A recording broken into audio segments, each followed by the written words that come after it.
Добро вечер, почитувани гледачи. Добре дојдовте во уште едно издание на емисијата Прашалник на ТВМ телевизија.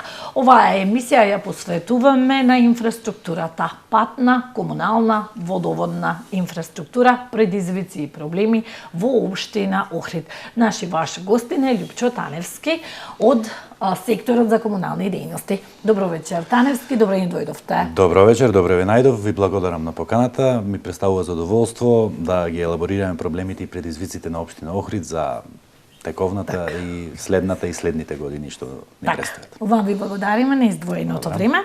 Нашиот разговор ќе го започнеме со она што е впрочем и најактуелно, која сме веќе кај инфраструктура. Еден од главните инфраструктурни проекти кои што ги имаме во нашиот регион е автопатот Охрид-Кичево. Се разбира, тоа не е ваша надлежност. Тоа е надлежност на Министерството за транспорт и врски, ЈПДП и така натака, на владата, но сепак тоа е еден горлив проблем кој што не засега сите нас кои што живееме и сме дел од овој регион. Од таа причина ќе прашам, децениска изградба на еден автопат. Дали е тоа дозволиво? За жал да, децениска изградба на еден автопат кој што за Охрид, ајде да се изразам наравски, би рекол од туристички аспекти, од инфраструктурен аспект, живот би значело. Изградбата на автопатот Охрид-Кичево се пролонгира веќе скоро 10 години. Точно. Како што знаеме, со доаѓање со промената на власта во Република Македонија имаше некои бомбастични најави за експресно завршување на овој пат, меѓутоа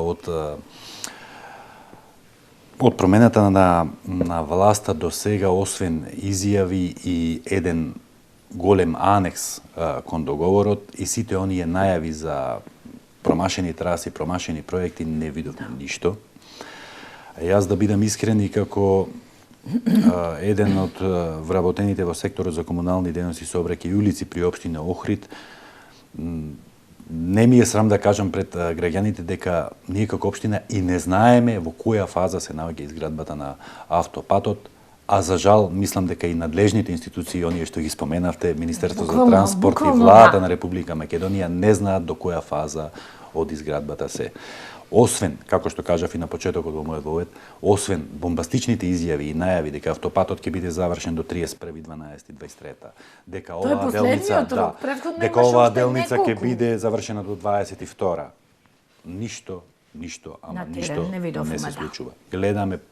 Периодично гледаме поголем број на работници на автопатот, барем на овој, ја што го кажувам условно, Охридскиот дел. Не знаеме каква е состојбата со изградбата на автопатот во делот на општина Кичево и другово. Така да мислам дека целата оваа работа со автопатот Охрид-Кичево и фамата што се издигнува околу него треба надлежните сериозно да размислат и да елаборираат пред нас, пред граѓаните на Охрид и сите општини што гравитираат на овој историски автопат, би рекол и впрочем и пред целата македонска јавност, бидејќи како што знаеме од неполни 400 милиони евра, изградбата стигна скоро 600 милиони евра, што значи околу 10 до 10,5 милиони евра од километар, што го прави најскапиот автопат.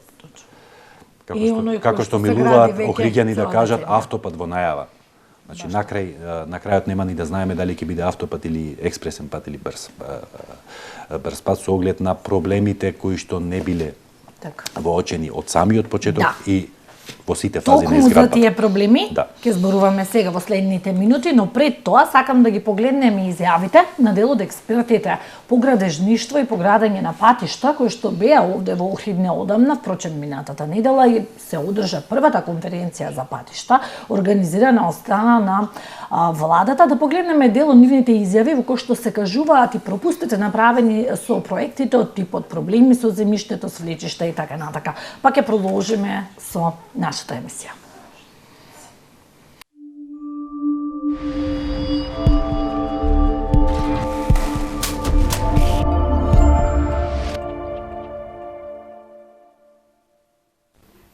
Значи, на ниво на еден проект се направило одреден број минимум на истраги, кои дури и локацијски се несоодветни на постојната траса што ја работиме сега. Да не зборам за тунелот, исто ги нема тачно во оската на тунелот, него се изведени така натаму, не би сакал да создавам повеќе нејасноти. Меѓутоа, минимален обем, што е во ред за еден проект, меѓутоа минимален обем на истраги, зборам за една дупнатина на една косина или на повеќе косини по една само дупнатина, направена истражна. Со тие согледување се отишло на главен проект, се испроектирал тој главен проект и му се предал на ЈПДП за реализација. Така? Кога се започнува со изградбата, се отвараат косините со наклони, пазете, од 4:1 и 5:1. Значи, тоа се наклони за најаките категории, спомна Дарко пета. Значи, 4:1 и 5:1 е за прва класа на материјал, на карпест материјал. Се отвораат и се согледува дека теренот не е онаков како што во проектната документација бил опишан. За да може да почнете да градите, било кој да може да почне да гради, треба да добие право на пристап и владение на земјиштето каде што треба да се гради. За да се даде тоа право, согласно договорот, кое што согласно ФИДИК црвена книга е обврска на инвеститорот, треба да се исполнат два битни предуслови. Прво, ако има приватно земјиште, да се реши експроприацијата, и по два, ако има пречки, како далноводи, шуми или други објекти, заради кои што не може да почне да градите, треба да се дислоцираат. По нашите информации, на секција 1, најголемиот дел од површината каде што требаше да се гради по основниот проект беше од приватно земјиште. Собствениците на приватното земјиште, мислејќи дека ќе заработат пари, малце ја одложија постапката на соработка со инвеститорот во постапката за експроприација и почнаа да водат судски постапки со кои што се одложи процесот на експроприација и тоа предизвика дополнителни проблеми за инвеститорот. Понатаму, во 2018 година се случи, се подпиша Анекс 3 договор, со кој што, меѓу другото, беше регулирано дека треба да се изработат дополнителни проекти, со кој што треба да се решат прашањата кои што ги кажа професорот Јосиф. Погодувате и по тие дополнителни проекти требаше да се направи дополнителна експроприација, за да може изведувачот да работи. Таа дополнителна експроприација, споредено со бројките на нашите инженери, сигурен сум дека се точни, е следнало. За дупло, за двојно се зголемија количините на земјани работи. На двојно помала површина од површината по основниот проект. Значи, на многу помалку место треба да извршите многу повеќе работа. Двојно повеќе работа. Следната карактеристика на овој објект е самиот тунел со должина, со две тунелски цевки од приближно 2 километри. Тунел изработен во тешки геолошки состојби, промени, доведено до примена на заштита со ременати, до примена на тешка подградба со И профили и со дебелина на примерна и секундарна конструкција од по 30 см, со присуство на вода и со сегмент на такт од 75 см. Како за пример или како за информација на сите тука присутни, пошто најверојатниот дел и ги разбираме овие работи, истата градба на тунели во прва и втора класа, кои што се однесуваат како за пример во делови што ние досега ги имавме изградено во земјата, се градени и без конструкција потпорна, а тие пак што имаат некаква конструкција во таа класа, истата е со минимални димензии, со прскан бетон и со мрежа. Тактовите може да се движат и повеќе од 2 метра. Ние целиот тунел го изработивме со такт од 75 см, со 49 цевки заштита и со големи потпорни конструкции.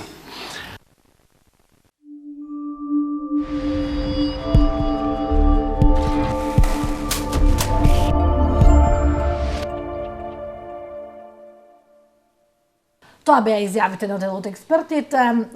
Таневски, ваш коментар за ова? Видете, во однос на изјавите на сепак релевантни и стручни лица, како што се граѓани експерти, луѓе со искуство, луѓе од науката, не би сакал да се осврнам на нивните коментари во однос на автопатот, меѓутоа ќе се осврнам на онај општ теориски, а и практичен дел при изградбата на при реализацијата на еден проект. Идеален проект не постои. Така. Хартијата трпи буквално се, меѓутоа практичниот дел и делот што се работи на терен, проблемите кои што произлегуваат од тој дел треба да се решаваат, а не да се ставаат под тепих. Проблемите не се решаваат со анекси на договори, проблемите се решаваат со работа. За жал, ние изминативе 3, 4, 5, 6, колку и да сакате години до една деценија, не видовме конкретна работа на терен, работа секојдневна, посветеност на автопатот, па на тој начин и голем дел од овие проблеми кои што се ќе биде уведени на време, кои што се кажуваат, ќе бидат коригирани, а и ќе почнат да се решаваат. Так. Нерешлив проблем во градежништвото скоро и да нема. Така. Впрочем, како што кажав, секој проект подлежи и на ревизија. Ако проектантот не ги увидел овие проблеми, ревизијата треба да ги увиде сите овие проблеми кои што би се јавиле во секоја фаза од изградбата на проектот. Немојте да мислите дека ние како општина и покрај тоа што правиме помали се разбира инфраструктурни проекти од овој, согласно нашиот буџет, согласно нашите ингеренции, не се судираме со проблеми. Не секако дека се судираме со проблеми, меѓутоа тие проблеми кога побрзо, кога поспоро се решаваат со самата работа на терен. Така. Овде би сакала да ја погледнеме и една анкета која што ние претходно ја направивме, да видиме што велат Охриѓани за изградбата на автопатот Кичево-Охрид.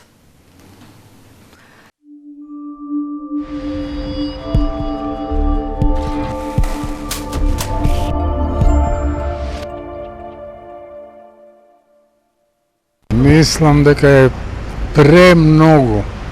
Јас пред известно време бев во Кина. На местото кај што бев сместен во хотелот, на вечерта негде после 22 часот почна да реновираат околу 5 километри. Автопат беше, мислам од двете страни по 3 ленти одеше. На вечерта го почна да се бајлето, ко станавме, све беше направено чисто. Ние зборот толку години да не можат 70 на километри колку се да се направат, не знам и која е причината. И колку сообраќајки, колку несреќи се случајни заради тоа што не е направен досега. Требаше да биде готов. Многу споро, ама има една проблематика што ако поминувате низ селава наши, треба да му урните нови куќи или да му земете земја. И тука се туже, бараат и затоа е тоа, мислам, поче. Видете да ви кажам, тие патишта што беа во Македонија направени, кога имаше индустрија многу поголема пред неколку години од сега, патиштата горе-долу задоволува.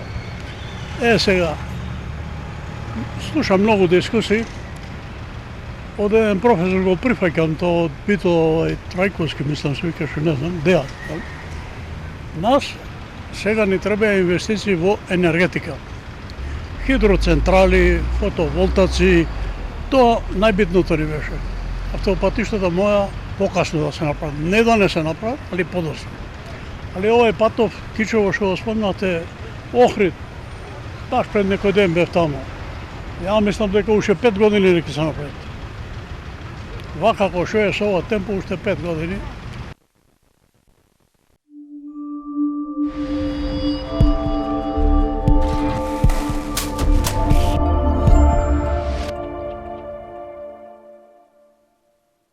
Еве, можевме да слушниме што кажаа граѓаните.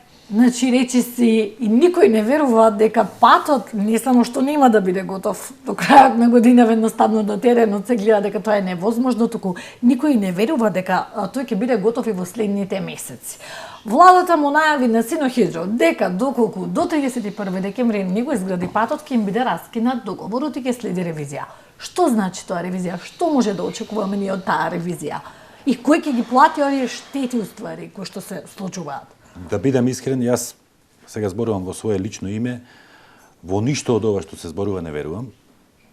Би сакал да верувам дека по мене лично ревизијата на овој проект требаше да се случи многу порано. Впрочем, и најавите за изградба на споменатиот автопат не дојдоа од изведувачот, од кинеската компанија, тие дојдоа од официјалните представници на владата. Значи, кога се прават дедлайни, тоест крајни рокови за изградба на еден проект, очекувам секоја сериозна институција да се држи до тоа што го зборува, впрочем и граѓаните тоа го очекуваат. Тоа го очекуваат. Сигурно има последици. Од она што го гледаме на терен, 31.12.23 е крајниот рок. Крајниот рок, меѓутоа и имагинарен рок по мене. Значи, буквално со сите сили да се насочат кон изградбата кон овој автопат е невозможно да се изгради. За жал мислам дека и 31.12.24 е невозможно да се изгради овој пат со оглед на интензитетот и темпото на одвивање на градежните активности на терен. А што би значило ревизијата? Ревизијата би значило од оној правен дел, би рекол, прекинување на сите активности, сумирање на досегашните работи, меѓутоа ние не го знаеме договорот на тоест одредбите од тој анекс на договорот што по крајните рокови за изградба на овој автопат. Како што споменавте, ќе треба да се плаќаат пенали, кој ќе ги плати тие пенали? Ние можеме да претпоставиме кој ќе ги плати, тоест ние од нашите џебови и од нашиот буџет. Дали е општински, дали е државен за 24-та, за 25-та и небитно, меѓутоа во сите овие 10 години, како што кажав, за жал, освен бомбастични најави за крајна изградба, никој, ама апсолутно никој не сноси одговорност за изградбата на овој проект, што ја отсликува и реалната состојба на државата во поглед на инфраструктурата, би рекол за жал. Време е јас како охриѓанец, како жител на овој град, без разлика на политичката припадност, не зборуваме сега за политичка припадност, крајно време е некој сериозно да се зафати со овој проект, ама сериозно да се постават здрави основи за завршување на овој проект и конечно Охрид да добие автопатско поврзување со Кичево. Не треба да зборувам што се би значило тоа за овој град. На тој начин сакам да ја затвориме оваа тема за автопатот. Велат некои проценки дека Охрид со овој пат кој што е во изградба 10 години трпи загуби, значи и од туристичка смисла, и во секој смисол трпиме загуби. Значи загуби дури имаме и во жртви. Значи случаи се огромен број на сообраќајни несреќи, бидејќи патот е потполно небезбеден. Значи девијации, ограничувања, темница. Така ќе ја затвориме оваа тема. Апелот е, значи, што поскоро да се направи за да како што кажа, без разлика на било каква припадност, автопатот треба да се заврши. За жал, низ оваа деценија имавме огромен број на човечки жртви. Патот е, како што споменавате, полн со девијации, патот е несоодветно сообраќајно обележан. Комплетно. Времениот режим на сообраќај за патот се менува од час во час. Оние што често патуваат за Скопје знаат дека ако еден времен режим било до денес 10 ноември, на 20 ноември е променет. На моменти се наоѓаш во дилема каде треба да одиш, а патувањето навечер сум имал прилика да патувам навечер, да се враќам од Скопје за Охрид. Тоа е пат што изморува, верувајте, повеќе би тргнал за било која друга локација на сред ноќ, отколку да се враќам од Кичево за Охрид. Од Кичево за Охрид. Исто тоа би било околу автопатот, кој што, како што кажавме, не е ваша надлежност, меѓутоа е од клучно значење за нас, сите кои што живееме и гравитираме во овој регион. Во следните минути од нашето интервју, би сакала да поразговараме околу инфраструктурните проекти, локални улици и слично, кои се опфатени во 2023, значи тековната година, колку реконструкции имавте, колку пари се вложени како општина, кои се оние позначајните, поголемите кои што се реализирани во овој период. Да, сега ќе зборуваме за она што е наша директна надлежност и тука би рекол сме најкомпетентни. Во тековната 2023, како што знаеме, ближи самиот крај на 2023, годината брзо помина со оглед на интензитетот на градежните активности кои што се случуваа во општина Охрид, се случуваа градежни активности во сите сфери. Она за што јас дојдов да зборувам се комуналните инфраструктурните зафати кои што ги презеде општина Охрид на територијата на градот. Вие рековте покрупни, јас не би ги двоел, со оглед на тоа што е некогаш и помалите се од суштинско значење за жителите што живеат таму и што гравитираат таму, меѓутоа еве во поглед на оние покрупни инфраструктурни зафати би ги издвоил улицата Македонски просветители, која што, како што кажа во разговорот за автопатот, имавме еден, ајде да го наречам, фаличен проект за работа со наши дополнителни средства во износ од околу 25-26 милиони денари го доработувавме.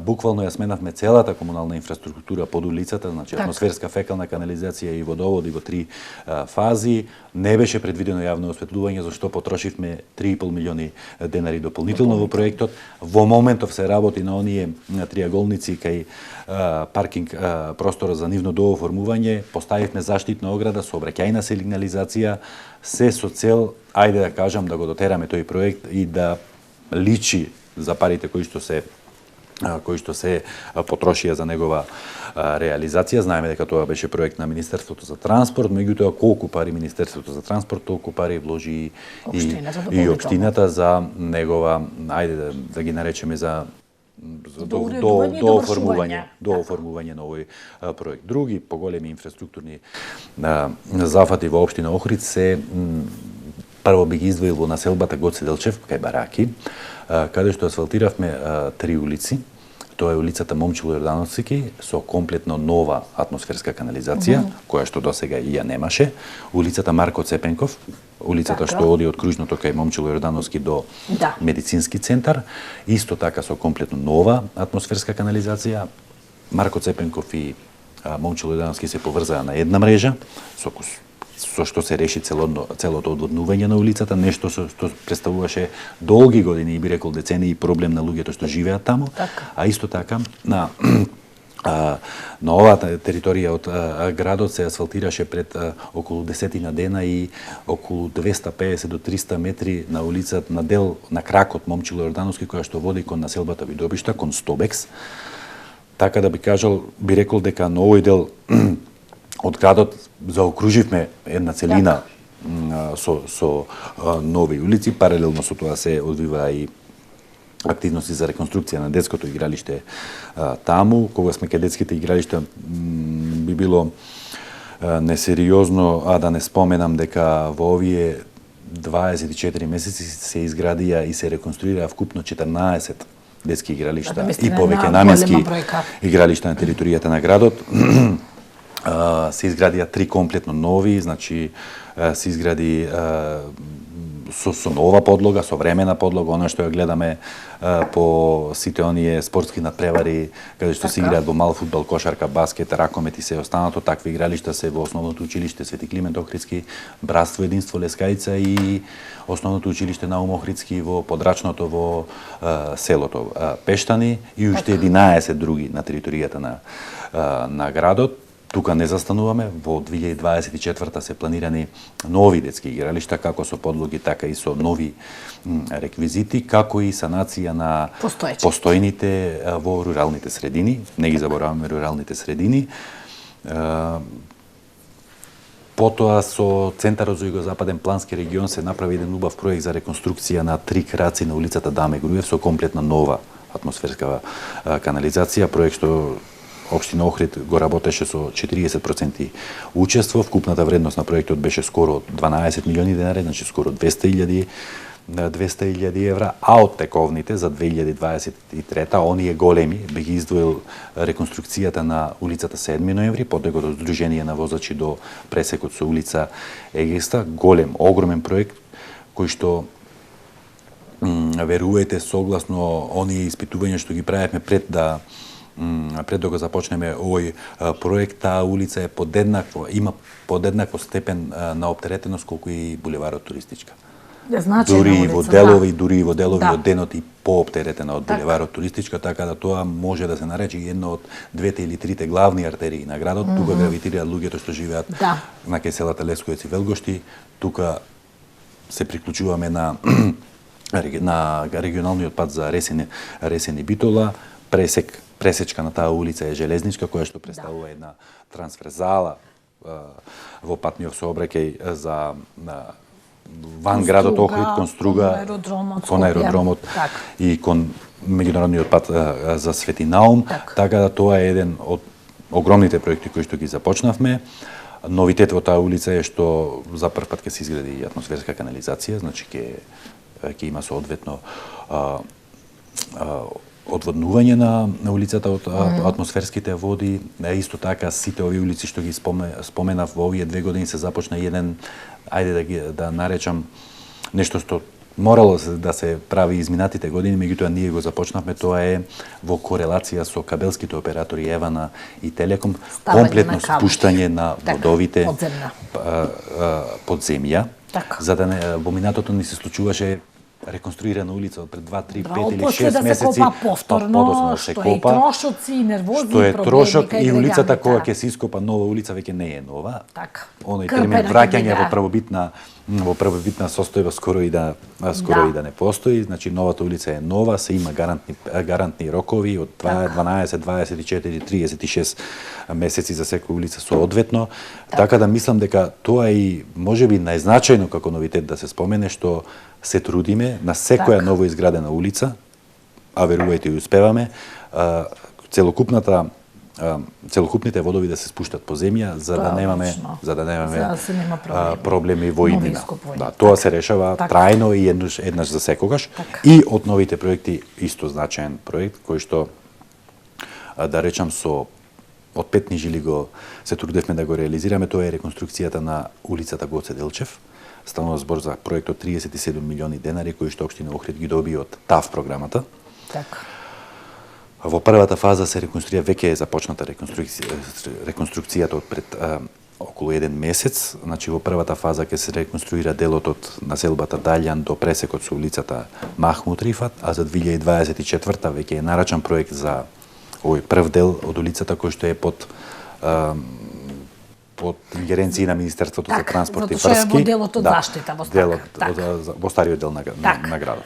Така, пред да продолжиме со нашиот разговор, предлагам куса пауза за реклами.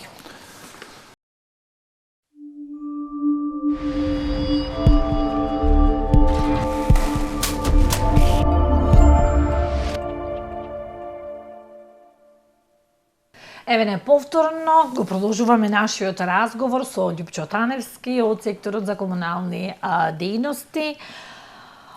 Ги кажавме тековните проекти, кажавме 2023 што е она што се реализира, што да ги кажеме, ево, на крајот се ближиме кон крајот на годината, кои се плановите за 2024, колку пари ќе бидат инвестирани во патна инфраструктура, кои улици ќе бидат наред?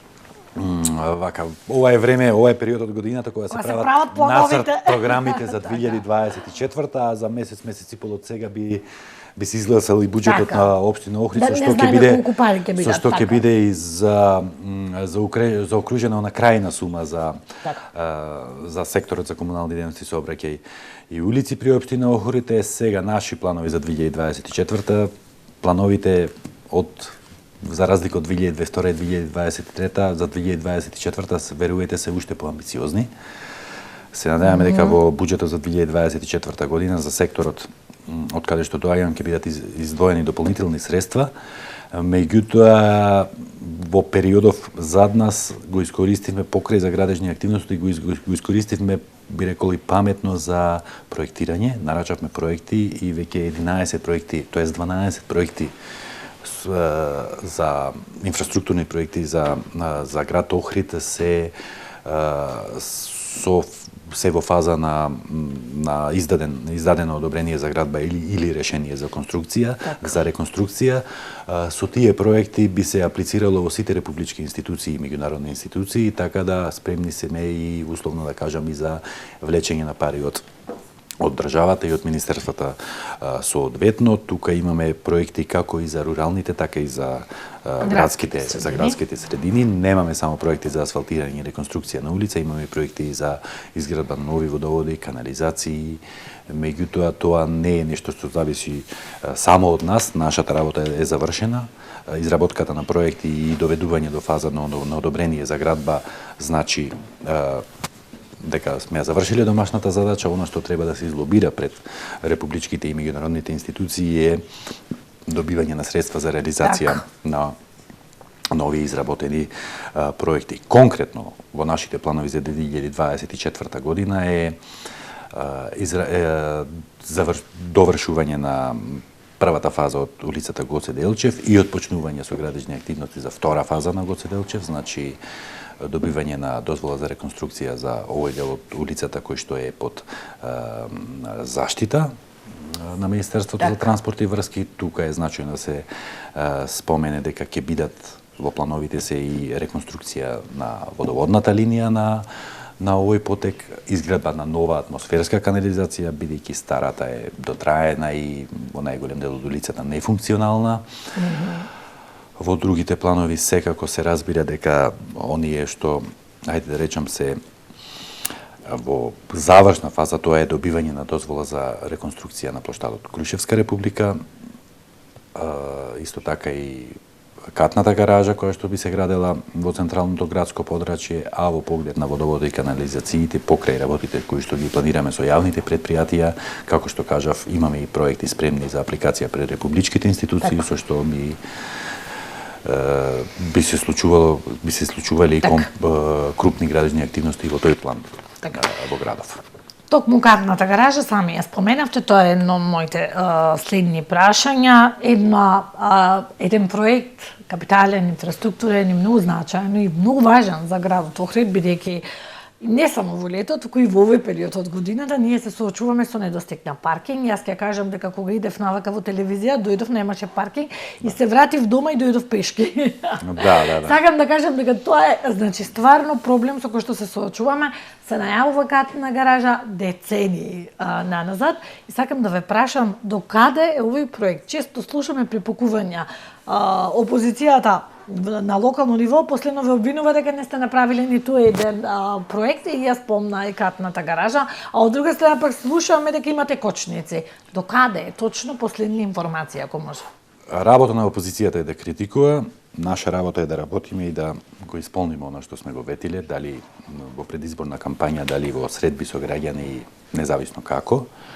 Јас би кажал дека со доаѓањето на новата гарнитура во општина Охрид, прв пат нешто се случува во поглед на катната гаража.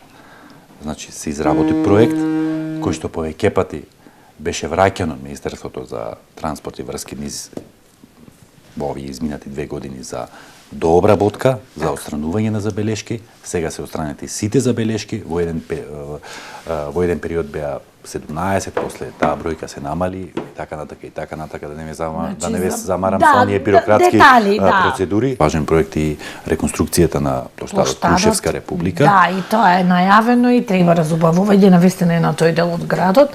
Проектот, мислам, имавме прилика и да го видиме, меѓутоа само на хартија. Да, проектот беше презентиран. Проектот исто така се наоѓа во проектот е завршен, проектот се наоѓа на одобрување во Министерството за транспорт и врски, забелешките беа отклонати.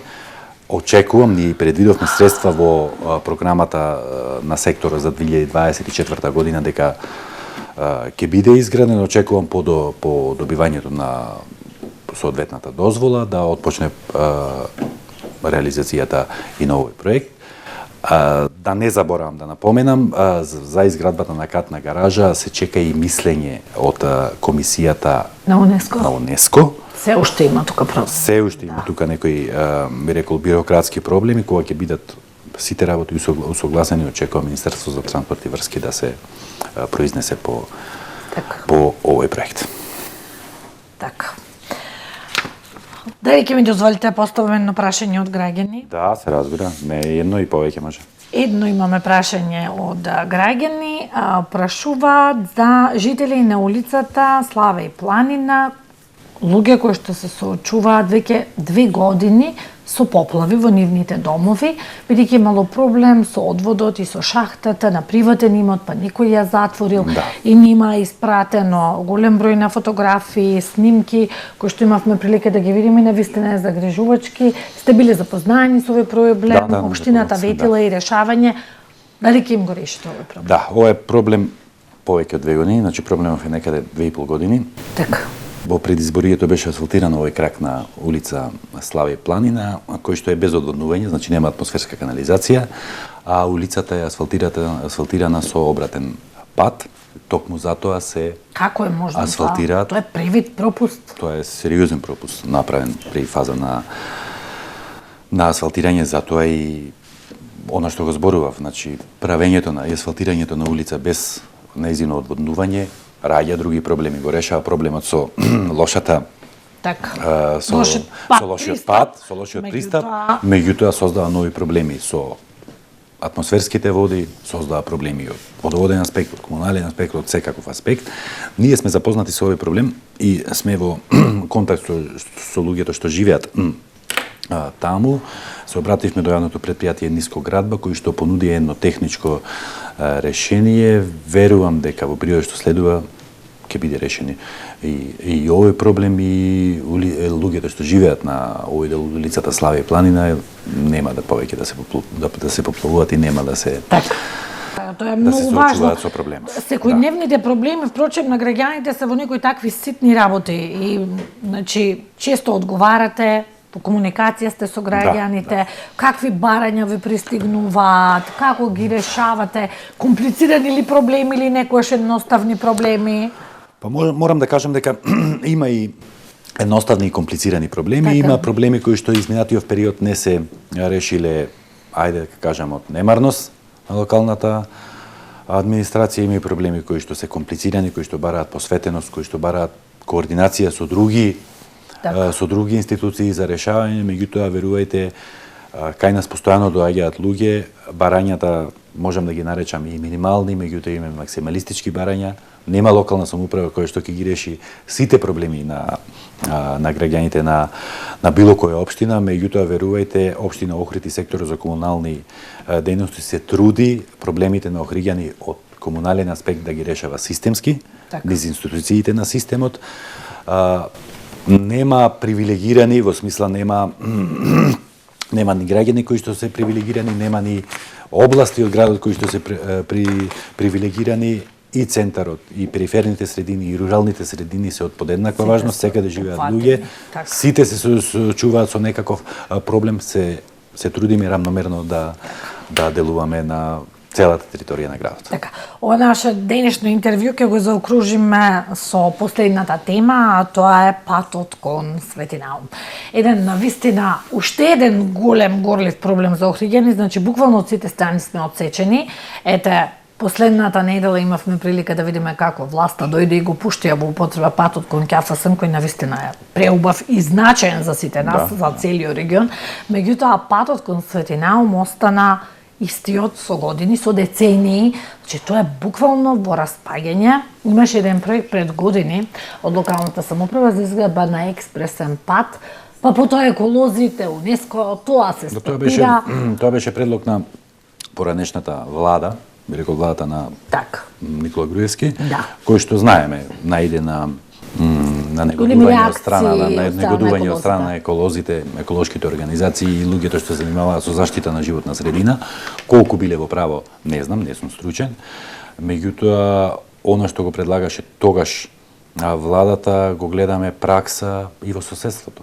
Значи, секаде се градат автопатишта кои што поминуваат низ планински превои, низ планини, низ брда и долини. Таму немаше такви реакции за заштита на животната средина, меѓутоа не се тоа е веќе за нас, како што кажавте, во најава е реконструкцијата на патот Охрид Свети Наум, кој што има статус на меѓународен пат. Со години е во најава, тоа е најстрашното. Меѓутоа личи на тоа што личи, верувајте, во изминатите 2 години неколку ситни корекции сме имале ние покрај тоа што не е наша надлежност. Се обраќаме до ЈПДП кои што не го достојуваат ни со одговор дали ќе биде позитивен или негативен, неважно. Така. Меѓутоа не сме удостоени ни со одговор, преземаме некои ситни, да речам, корекции, крпења, за да малце се зголеми безбедноста. За на овој пат, патот е освен што е во катастрофално лоша состојба и крајно небезбеден.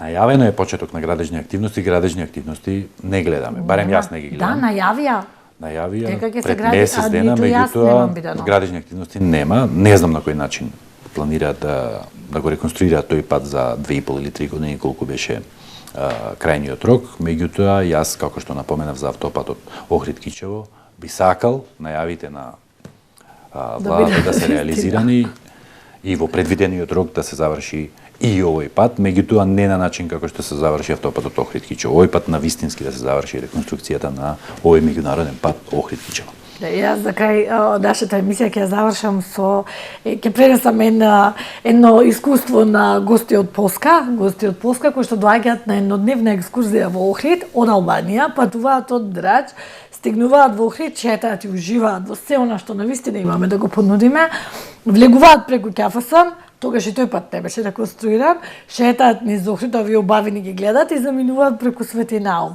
И нивното искуство беше дека полоши патишта во животот. За жал, да, стварно и не е тоа е и смешно, меѓутоа и тажно. Да, трагично е тоа што ни се случува околу. Да, тоа е смешно, но и тажно. Останува да веруваме дека некогаш навистина ќе се подобрат тие патишта, а вам ви посакувам и натаму успеси, што повеќе улици, локални канализации да уредувате и да следите и следната година. Ви благодарам многу на издвоеното време. Почитувани гледачи, вам ви благодариме на вниманието што бевте дел од емисијата Прашалник. Довидување.